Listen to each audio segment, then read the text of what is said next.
Si Dionysos était une femme, le premier podcast dédié aux femmes leaders dans l'univers du vin explore la RSE, la responsabilité sociétale des entreprises. Ensemble, découvrons les pratiques vertueuses initiées par des acteurs du changement. Bienvenue et belle écoute. Le label Vignerons engagés couvre l'ensemble de la chaîne de production, depuis la première feuille de vigne jusqu'à la dernière goutte de vin. Il repose sur un cahier des charges rigoureux, articulé autour de 4 piliers fondamentaux et de 12 engagements, incluant des principes d'éthique environnementale, de performance économique, ainsi que de responsabilité sociale et sociétale, avec une vision durable pour les générations futures. Alors l'association réunit 6000 vignerons et employés de cave, qu'elle soit particulière ou coopérative. Pour explorer ce label, la RSE, responsabilité sociétale des entreprises, et l'impact crucial du changement climatique sur la santé des professionnels de la filière, j'ai le plaisir d'accueillir Iris Borut, enfin plutôt qui m'accueille, directrice dynamique et visionnaire des Vignerons engagés, qui sait guider ce mouvement avec passion et détermination. Bonjour Iris. Bonjour Aurélie. Alors pour commencer, si tu devais expliquer la RSE en une ou deux phrases à un enfant, quelle en serait la définition ? Je lui dirais que la RSE, c'est avant tout une recherche d'équilibre. Et on pourrait faire l'analogie du tabouret à trois pieds. Et lui dire que s'il veut que son tabouret fonctionne bien et qu'il soit bien assis dessus, il faut que les 3 pieds aient la même hauteur et que les 3 soient bien fonctionnels. Et lui expliquer que ces 3 pieds, c'est l'économie, le social et l'environnemental. Très bien, ok. Et on s'assoit bien dessus et on est tous heureux. Voilà. On ne peut pas tous s'asseoir sur le même tabouret, non. Néanmoins. Ok. Et la définition vue par Iris, est-ce que de la RSE ? C'est la définition classique qu'on va retrouver. Donc, c'est les 3 principes, les principes du développement durable appliqués à une entreprise. Donc, faire en sorte que l'entreprise va se développer en tenant compte de son impact environnemental, social et économique. Parfait. Alors, quel conseil donnerais-tu, s'il te plaît, pour lancer une démarche RSE ? C'est tout d'abord de savoir d'où on part, avant de définir où est-ce qu'on veut aller, de savoir d'où on part. Donc, c'est vraiment la notion de diagnostic. Il y a différentes étapes dans une démarche RSE, mais avant tout, c'est de faire un diagnostic de ces pratiques qui soit globales, et qui permettent du coup d'aller voir à la fois côté vignoble, mais aussi côté chai jusqu'à la commercialisation. Concrètement, qu'est-ce qui est fait de bien ? Parce qu'il y a déjà des choses qui sont faites de bien. La RSE, c'est avant tout du bon sens. De voir qu'est-ce qui est fait de bien et quelles sont les pistes d'amélioration pour les années à venir. Très bien. Concernant les vignerons engagés, est-ce que tu peux développer sur cette association ce que tu proposes et comment justement aujourd'hui les auditeurs et les auditrices qui nous écoutent, qui ont des vignobles ou qui sont directeurs de CAFCOP, qui veulent prendre des décisions pour avoir une démarche, ce que les vignerons engagés peuvent apporter ? Vignerons engagés, c'est l'organisation professionnelle de la RSE pour la filière vin. Donc aujourd'hui, on est vraiment un écosystème qui va regrouper tous les maillons de la chaîne de valeur de la filière, à la fois des producteurs, donc CAFCOP, cave particulière, domaine château, etc., des négociants en vin, des distributeurs, et enfin toute la partie partenaire qui va regrouper des fournisseurs de services, des fournisseurs de bouchons, de matières sèches, etc., etc. Voilà qui on est vignerons engagés aujourd'hui. 80 adhérents un peu partout en France, tous les vignobles représentés. Quand tu dis 80 adhérents, c'est 80 entreprises adhérentes. Entreprises adhérentes. Voilà, c'est ça. Okay. Derrière cette organisation professionnelle, on a différents outils qui vont permettre à nos adhérents de progresser dans leur démarche RSE. Ça va être des outils, des trames, des baromètres, des outils, des tableaux de suivi, etc.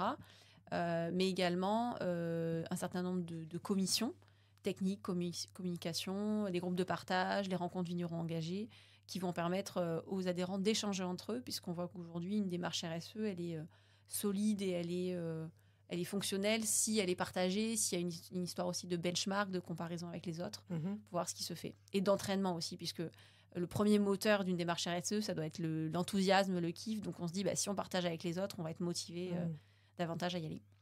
Et alors, quand tu dis C'est une boîte à outils, c'est-à-dire qu'aujourd'hui, voilà, moi je viens, je frappe à la porte, je dis voilà, j'aimerais faire une démarche RSE, mais je ne sais pas comment faire. Vous les accompagnez complètement, c'est-à-dire que vous leur mettez des outils, des tableaux de bord, etc. Ou vous faites le diagnostic avec eux, ou c'est à eux de le faire à travers la boîte à outils que les vignerons engagés mettent à disposition? Nous, on va leur montrer le chemin et tous les différents outils qui sont à disposition. Donc, la notion de diagnostic ne va pas être réalisée directement par les salariés de l'association, mais par nos partenaires qui s'occupent des diagnostics. Donc ça, on fait la mise en relation. Et ensuite, une fois qu'ils adhèrent à l'association, là, ils ont cette fameuse boîte à outils qui va venir compléter le diagnostic qui aura été fait par une personne externe. Et puis après, si le vigneron ou la vigneronne se sent prêt à aller jusqu'à la labellisation, là, on va les mettre en relation avec notre organisme de certification qui est AFNOR, qui va être mobilisé pour réaliser l'évaluation. Et suite à l'évaluation, un des outils qu'on a, c'est le label vigneron engagé. Donc, ils pourront la poser sur les bouteilles pour valoriser leur démarche jusqu'au consommateur final.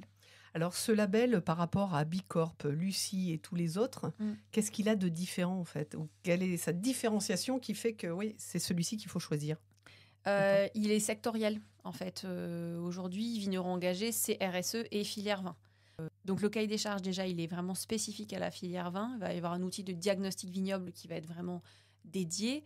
Et puis après, même toutes les questions globalement du référentiel vont être appliquées à la filière vin et à l'activité du vigneron. Tandis que sur un Bicorp, vous allez être sur des référentiels plus génériques qui vont s'appliquer autant à des entreprises du BTP, de la cosmétique, etc. Vigneron engagé, on est uniquement filière vin. Et donc, au-delà de cette partie référentielle, il y a aussi la partie collectif et communauté, où vigneron engagé, c'est pas qu'un label, c'est aussi tout un écosystème RSE, du coup avec qui vous pouvez échanger, vous benchmarker, puisque c'est très important dans une démarche RSE, et voilà, et créer une émulation finalement, et vous sentir moins seul. Ça, c'est hyper important. Okay. Est-ce que ça veut dire qu'un jour, les vignerons engagés, le label pourrait s'exporter à l'Union européenne? On a une version anglaise, Sustainable Wine Growing, qui permet déjà aujourd'hui aux producteurs d'apposer le logo à l'étranger s'ils ne souhaitent pas mettre vigneron.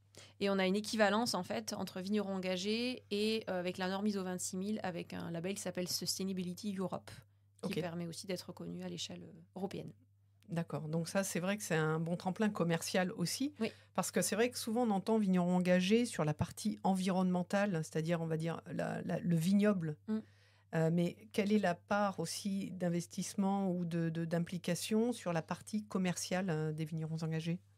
Oui, au niveau commercial et communication notamment, il va y avoir tout ce qui est éco-conception.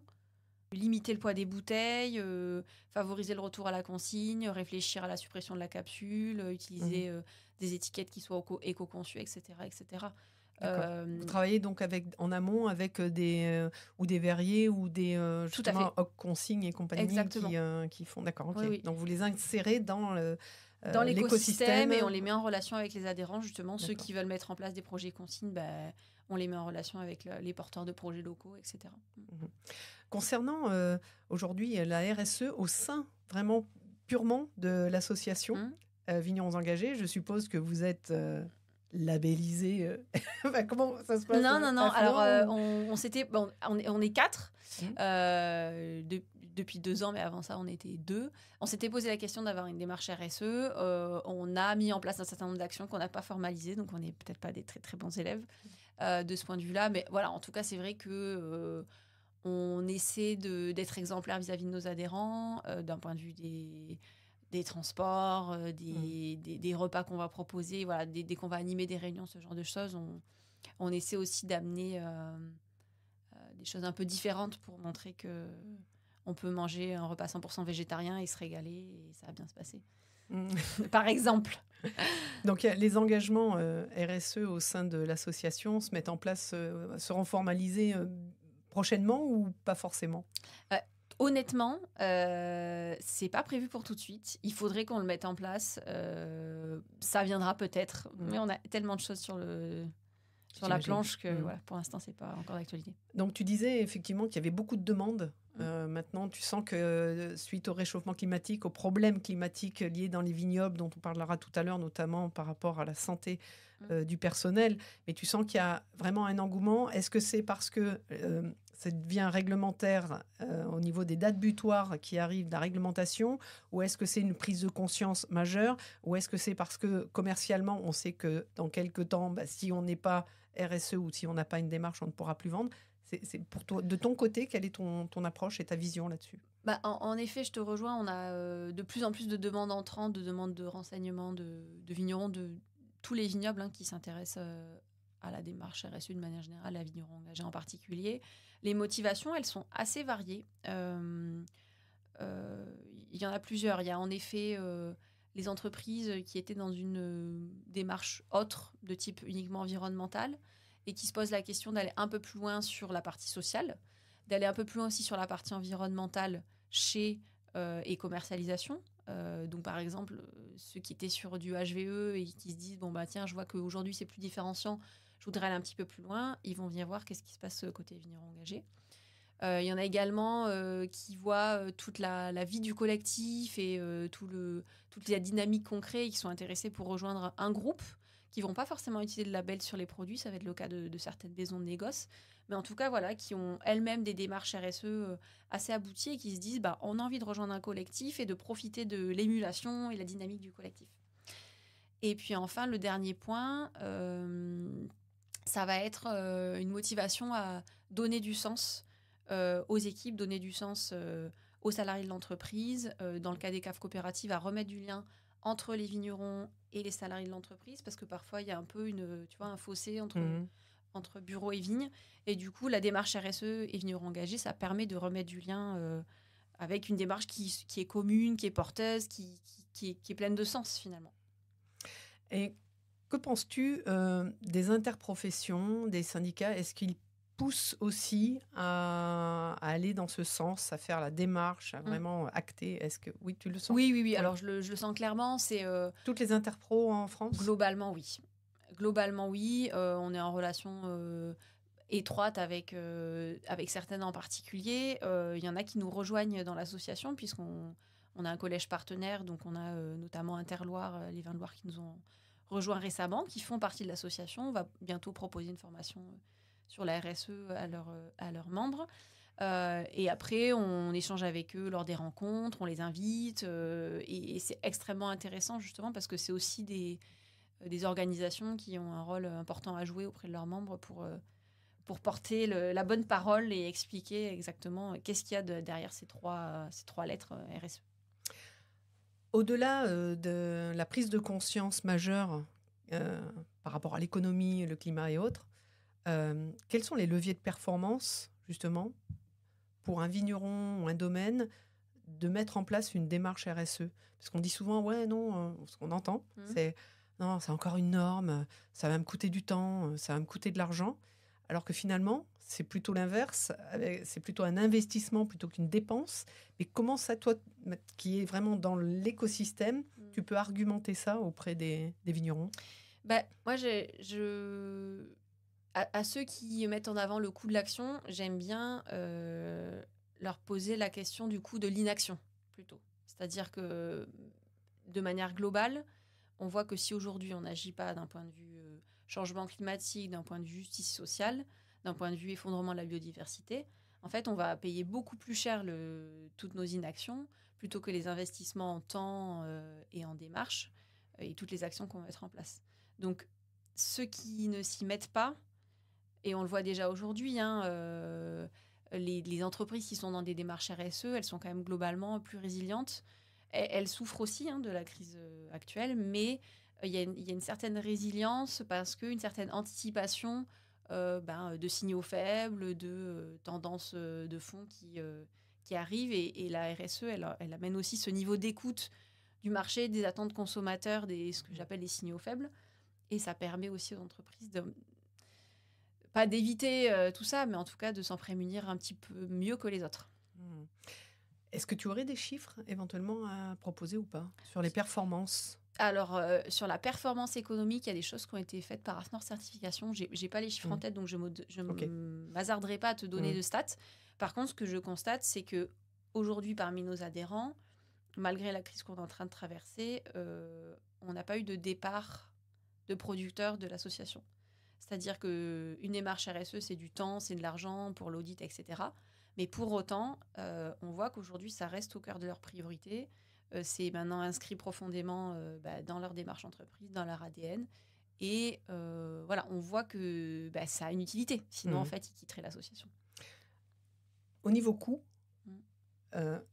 aujourd'hui, est-ce que c'est, pour comprendre justement le fonctionnement, c'est en fonction du nombre d'hectares, du nombre d'employés, etc., la valeur de la démarche RSE avec les vignerons engagés? Oui. C'est une question de chiffre d'affaires, un pourcentage, ou comment ça se décrit? Il y a différents éléments de coût. En termes d'adhésion à l'association, ça va être en fonction du chiffre d'affaires. Donc, on a une grille qui est disponible, qui permet aux entreprises de voir si elles font un chiffre d'affaires de temps, elles vont avoir une cotisation de temps. Et puis après, plus vous avez un chiffre d'affaires important, plus vous allez cotiser. Ça, c'est pour l'adhésion à l'association. Et ensuite, par exemple, pour l'évaluation avec AFNOR, là, ça va être en fonction du nombre de salariés. C'est-à-dire les plus petites structures vont avoir X jours à faire d'évaluation, les plus grosses vont en avoir X plus 2, X plus 3, etc. D'accord.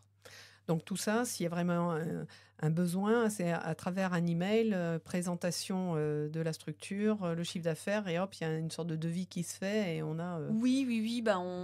On a à cœur d'être d'être réactive et sur les demandes d'informations à ce sujet.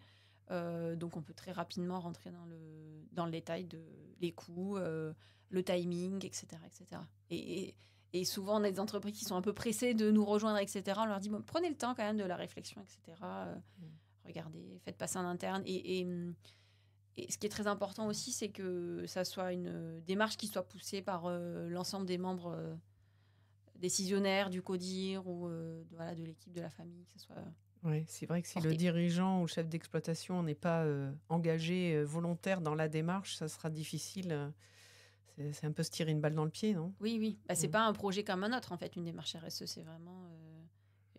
c'est de la stratégie d'entreprise. Donc, important que ce soit bien porté par tout le monde, oui. Alors, on va parler maintenant du sujet qui nous tient à cœur et qu'on va développer maintenant, puisque l'été s'est terminé, on arrive à l'automne, et puis il y a quand même des chiffres qui sont assez alarmants. 4 professionnels du vin sur 5 ont déjà rencontré des problèmes de santé physique liés à des fortes chaleurs au travail, malaise, déshydratation, baisse d'attention. Pour ces mêmes raisons, 37% des vignerons ont déjà soumis des risques mentaux, irritabilité, perturbation de sommeil, dépression. Alors voici de nombreux enseignements de l'étude CLISEV, je le dis bien, oui. Climat Santé Vignoble, menée par Vignerons Engagés, l'agence Croissance Bleue et le laboratoire LAPA Research.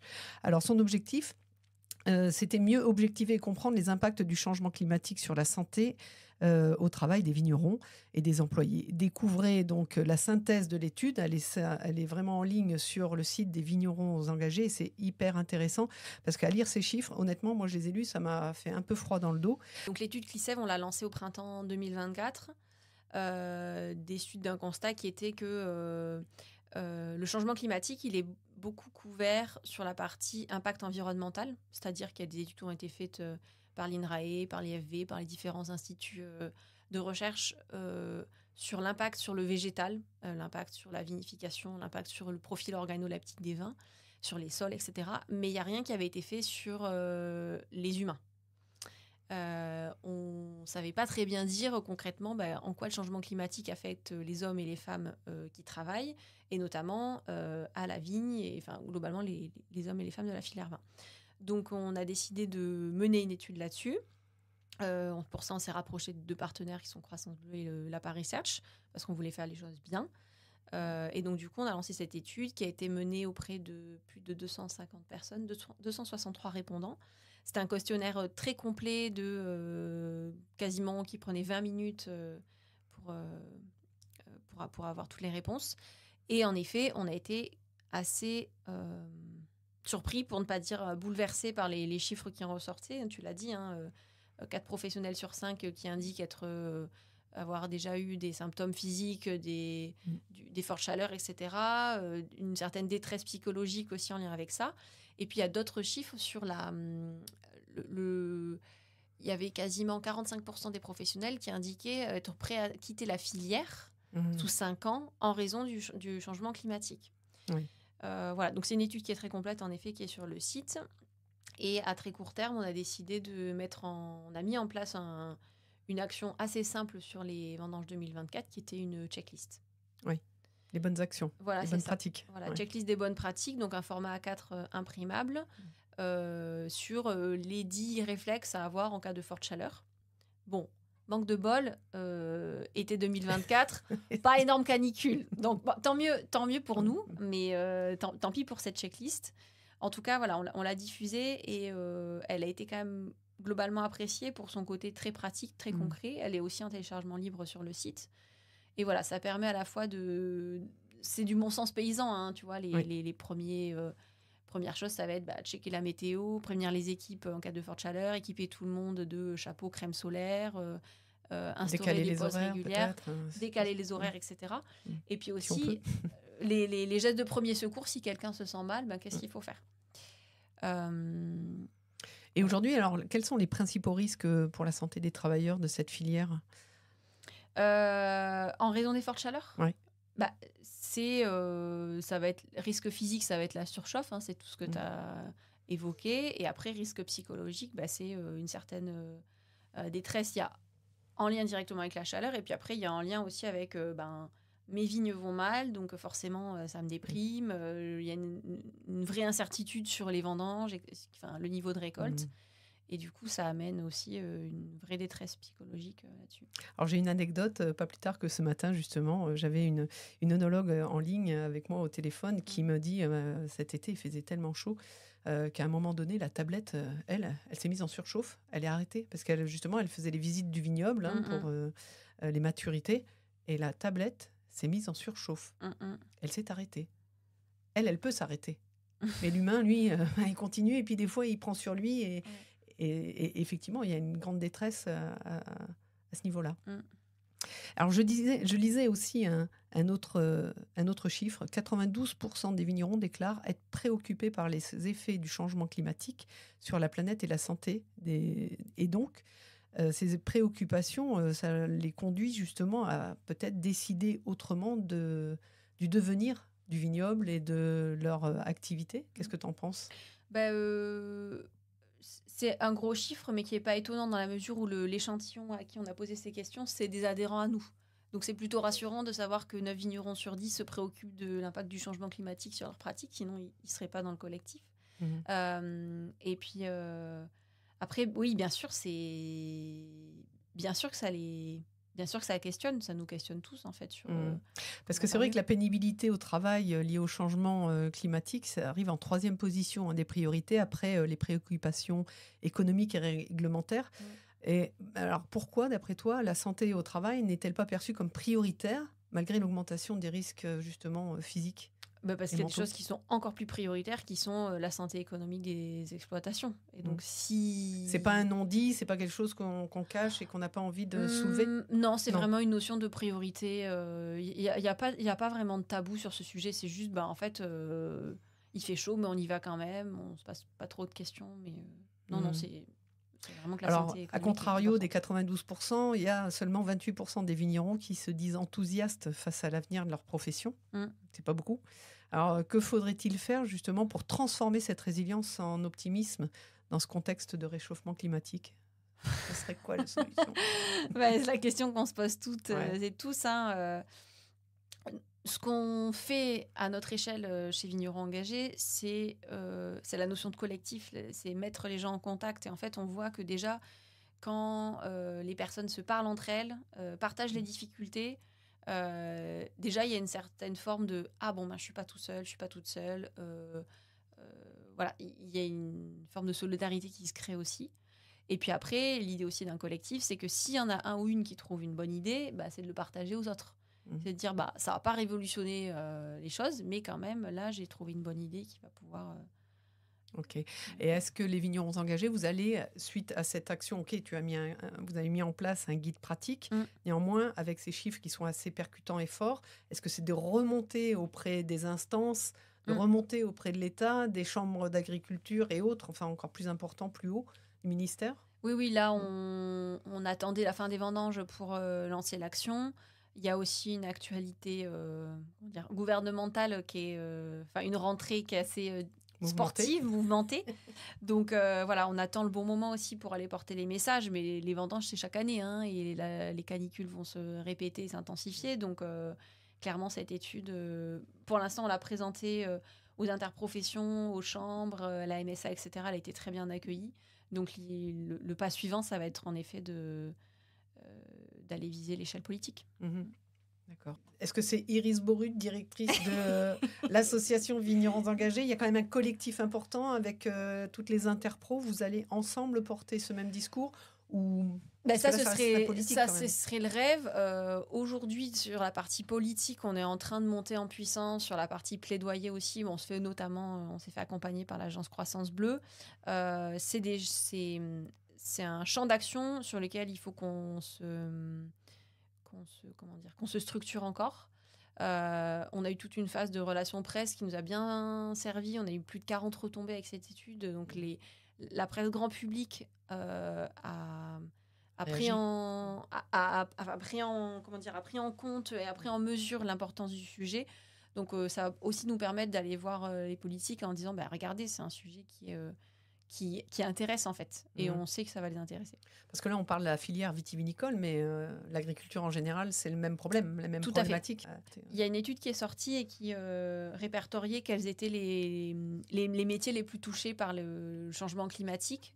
En 1, c'est le BTP, et en 2, c'est viticulture et horticulture. Donc c'est vrai qu'on pense tout de suite aux ouvriers du BTP qui sont touchés, mais en fait nous on arrive en deuxième position, donc il y a clairement quelque chose à faire de ce point de vue-là. Pour en revenir aux vignerons engagés, est-ce qu'il y a des éléments que tu aimerais communiquer auprès de nos auditeurs et auditrices, un sujet qui serait important de... Le fait qu'on propose aujourd'hui un certain nombre de formations, de solutions, de contenus qui ne sont pas disponibles uniquement pour nos adhérents, mais qui sont ouverts à toute la filière. Et donc là, j'invite aussi les auditeurs et auditrices à aller voir sur le site, nous suivre sur les réseaux sociaux pour voir tout ce qu'on propose. Il y a des formations qui sont d'une très grande qualité sur l'intelligence collective, sur le leadership au féminin, sur le management qui sont participatifs, qui sont extrêmement intéressantes, sur les premiers secours en santé mentale aussi.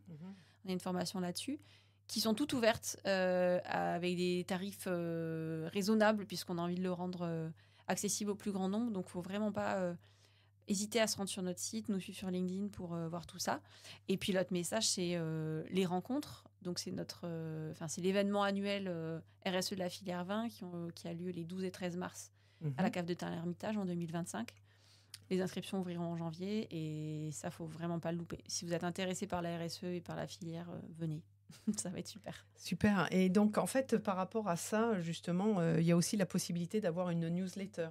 Oui, on a la newsletter Vin et RSE, qui n'est pas du tout du spam. Au contraire, je suis censée l'envoyer une fois par mois. C'est plutôt une fois tous les 2 mois. Voilà, c'est une newsletter qui permet d'aller creuser un sujet autour de la RSE une fois par mois. Vous y retrouverez aussi les grandes dates clés du collectif et ça permet de se tenir informé de la vie de l'association sans en être membre. Comme toujours, je remercie mon invité pour la qualité d'échange et son authenticité. J'espère que vous avez apprécié comme moi les sujets abordés. N'hésitez pas à laisser vos commentaires. Alors, puisque vous avez aimé cet épisode, mettez plein d'étoiles pour plus de visibilité et partagez-le à au moins 3 personnes. Enfin, pour suivre l'actualité du podcast, Si Dionysos était une femme, à sa page LinkedIn et sur Instagram. Likez et partagez. Merci. À très vite.